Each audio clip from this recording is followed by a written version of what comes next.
Cette discipline juridico-traditionnelle est encore efficace à nos jours pour le maintien de la paix et l'ordre au sein de la communauté Lega. C'est pour cela que les Balega se définissent comme le peuple de l'éthique sociale de bonne réputation partout où il se trouve.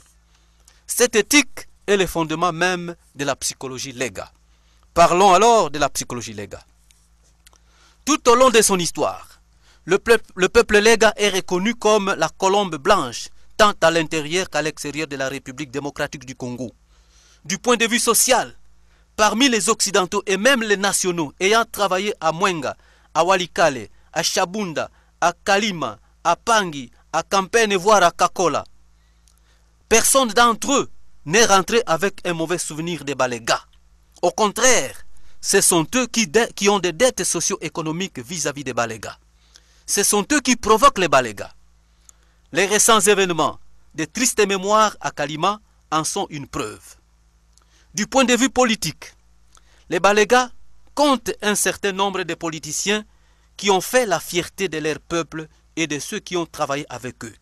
C'est le cas notamment de Kititwa Jamari, Omari Penemisenga, Lungangi, Mupipi, le général Itampo, Mantinti Rigobert, Kisanga Kabongelo, Artir Zaidi Ngoma, Matenda Lukelwa, Dr Lubaga Eugène, Bulambo Kilosho, Pasteur Kiembo Walumona, Malumba Mawangozi, Mwamini Mwangilwa Mwayuma, Gertrude Kitembo. Nous devons avouer que cette liste n'est pas exhaustive.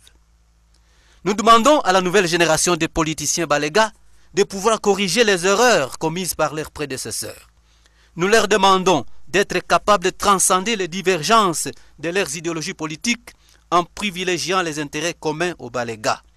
Ce message s'adresse singulièrement à l'honorable Mwami Mbukani Kateboa, à Valentin Moubake, à Mwami Kikumbi Christophe, à l'honorable pasteur Ushindi Kialondawa, à Kipros Mankunku, à Nsanda Léonard, à Busaga Kangolingoli, au citoyen Musimbi Bikenge, à Misi Wabula, à Mbaluku Mbinga Medar, à Keika Polepole, à Léonard Makungu Mangozi et j'en passe. Comme Israël qui se maintient grâce à l'Éternel au milieu de plusieurs pays arabes qui lui font constamment la guerre, le peuple Lega est une oasis culturelle au milieu de plusieurs peuples dont certains sont déjà vidés de leur culture. Cette situation provoque certes de l'admiration pour certains et par contre de la jalousie pour d'autres. Avouons-le, cette catégorie ne cessera de faire la guerre de toutes sortes aux Balega. Ne tombons donc pas dans leurs pièges. Bien-aimés, mes chers frères, ne nous lassons pas à faire le bien, car nous moissonnerons au temps convenable si nous ne relâchons pas. Ainsi donc, pendant que nous en avons l'occasion, pratiquons le bien envers tous, sans discrimination sociale, raciale, religieuse, sexuelle ou tribale. Que Yahweh Sabaoth se souvienne du peuple Lega, peuple longtemps marginalisé, peuple parfois exposé à la boucherie comme des brebis sans berger. Bungulu Massoudi Damien vous remercie de votre écoute et demeure à votre disposition pour des questions éventuelles. Et nous revenons à la première question. Sur la première question, cette question avait été posée par M. Kikouni Joseph. Il se demandait comment on peut expliquer les relations de plaisanteries entre certains clans au sein de la communauté Lega de Pangi. Nous répondons à ce M. Kikouni Joseph que il existe certes des relations de plaisanteries entre certains clans des territoires de Pangi. C'est le cas notamment entre Isanga et Benyemusange, entre les Banyetoba et les Lukinga, entre les Ikama et les Kagela, entre les Zili et Nkuku, et entre les Kabangu et les Keigo. Qu'est-ce qui se passe? Il fut un moment où la stérilité chez les femmes était devenue fréquente chez les Balega. Certaines familles, certains clans étaient même menacés de disparition. Dans le village, pour réagir à cela, dans le village de Kakola, ce fut l'instauration de mariage endogamique. Chaque fille, avant d'aller contracter son mariage ailleurs, il lui fallait d'abord laisser un enfant à Kakola. C'est pour cela qu'il y a trop de Bintoutouma dans ce village de Kakola, moi-même y compris. La disparition, quand une fille mariée L'un de son clan parvenait à donner naissance à plusieurs enfants, son clan d'origine était honoré. Tous ses frères bénéficiaient d'une certaine licence. Voilà l'origine de ces plaisanteries. C'est le cas entre les Keigo qui avaient marié la fille Mutikia chez les Bakabango. Il en est de même entre Benyi Kubunga, dans la collectivité de Ikama, dont la fille était épousée chez les Kagela. C'est grâce à cette fille que les villages de Mulamba et de Lutala, Barampombo, avaient échappé à l'extinction. Le même cas se manifeste entre les Batoba, dont la fille avait peuplé le village de Benyilukinga, chez les Mounois. Le cas de Basili et de Nkuku est particulier. Il y a bien sûr une fille comme pont, comme charnière, mais dans un autre contexte. Les Zili et les Nkuku étaient en perpétuelle dispute au sujet de la propriété d'un étang poissonneux.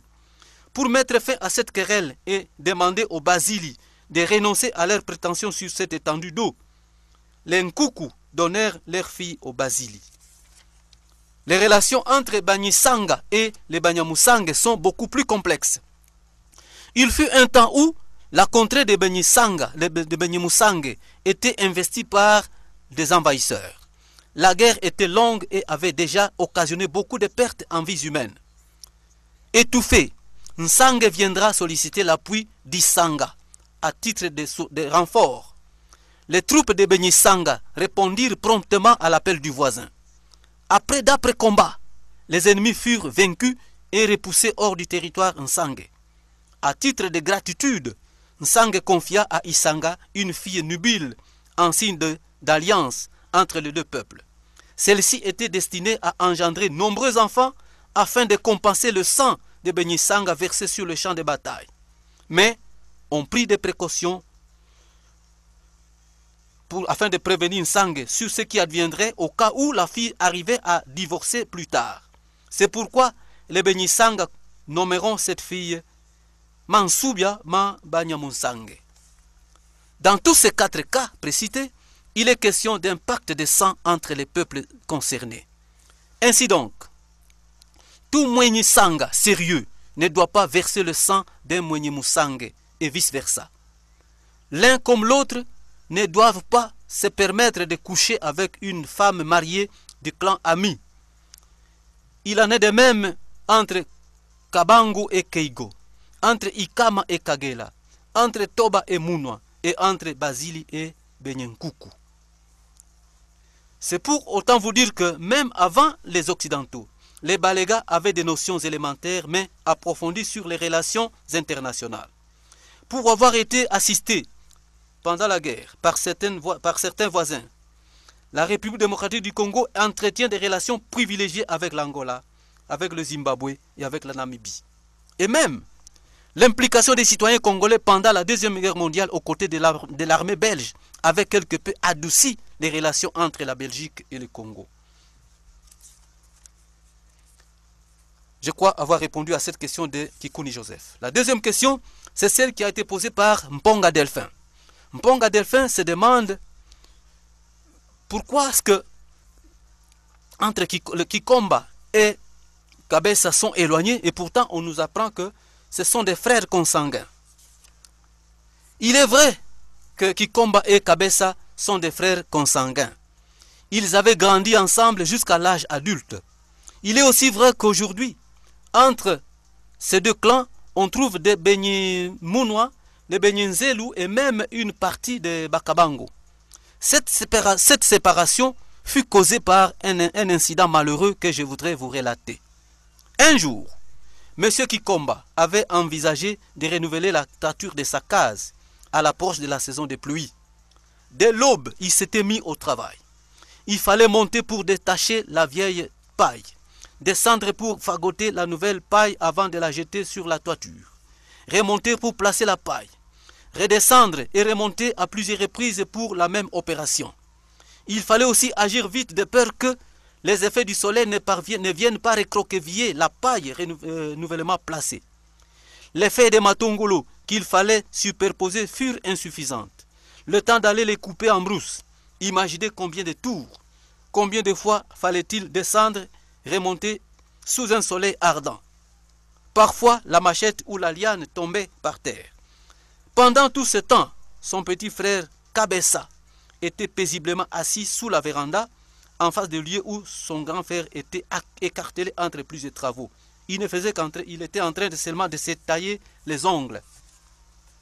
Plusieurs besognes, à l'approche du crépuscule, Kekomba parvint quand même à achever sa lourde tâche. Fatigué et courroucé, il appela son petit frère le soir pour lui exprimer son étonnement face à l'indifférence et à l'égard de tout ce qu'il a connu comme peine pendant la journée. Il dira à son petit frère qu'il ne dormirait plus dans cette maison, que cette case était le symbole même de leur séparation. Il se demandait, que ferait-il au cas où il serait attaqué par un animal féroce? La nuit même, il s'en alla avec sa famille restreinte. Voilà pourquoi ces deux clans sont jusqu'à présent éloignés l'un de l'autre. Mais ce sont des frères. Cet incident malheureux continue de servir de leçon morale à toutes les générations. Être frère et vivre ensemble, c'est avoir le souci de s'entraider. Il est interdit à tout Moulega de croiser les bras comme spectateur lorsque le voisin fait un travail quelconque. Même si vous le trouvez en train de manger et que vous soyez déjà rassasié, vous devez l'aider. C'est ça la logique de la philosophie Lega. Bien, je crois avoir répondu à la question d'Mponga. Je ne saurais terminer ce discours sans élucider ici les rapports entre les Bangu-Bangu et les Balega. Kabangu, fils aîné de Panga, avait reçu chez lui un chasseur égaré en provenance de Baluba.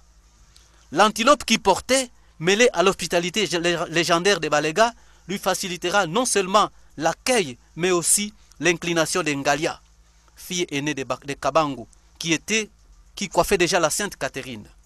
Celle-ci restera avec une grossesse d'où naîtra un garçon dénommé Mulumba, allusion faite au métier de son père géniteur. Après le départ du chasseur, on avait la peine à présenter ce garçon auprès des visiteurs curieux, car son phénotype se démarquait scandaleusement des autres enfants de la famille. D'où on le surnomma Bango Bango, avec un peu d'humour, c'est-à-dire pour dire que ça c'est le sang des autres. Frustré par cette présentation et devenu adulte, Bango Bango décidera de s'en aller pour s'installer loin de la famille de ses oncles maternels. Il ira fonder le village dénommé Mulumba, parce qu'il était devenu aussi chasseur comme son père. Sa progéniture, devenue nombreuse, formera la tribu des Bangu Bangu. C'est comme ça que les Occidentaux ont déformé Bango Bango en Bangu Bangu. Ce sont des neveux de Balega. C'est pourquoi, à la mort d'un Bangu Bangu, la tradition accorde aux Balega le droit de consommer une chèvre, au moins. En revanche, en cas de la mort du Moulega, on doit offrir au Bangu Bangu une poule, au moins. Et tout ceci doit se passer dans le respect de la dignité qui n'exclut pas des petites blagues et des petites plaisanteries. Rappelons que chez les Balega, le neveu joue le rôle d'opposant politique. Il a la licence de dire toute la vérité pour la bonne marche de la famille. Il n'est pas question de s'insulter, de se battre ou de se confisquer mutuellement des souliers, comme c'est devenu la mode aujourd'hui. Le Moulega, s'il est nanti, peut offrir même 1000 poules au Bangu Bangu, mais jamais une chèvre. Et le Moulega n'a pas le droit de consommer une poule de Bangu Bangu. Je crois avoir répondu à toutes vos préoccupations et je vous remercie.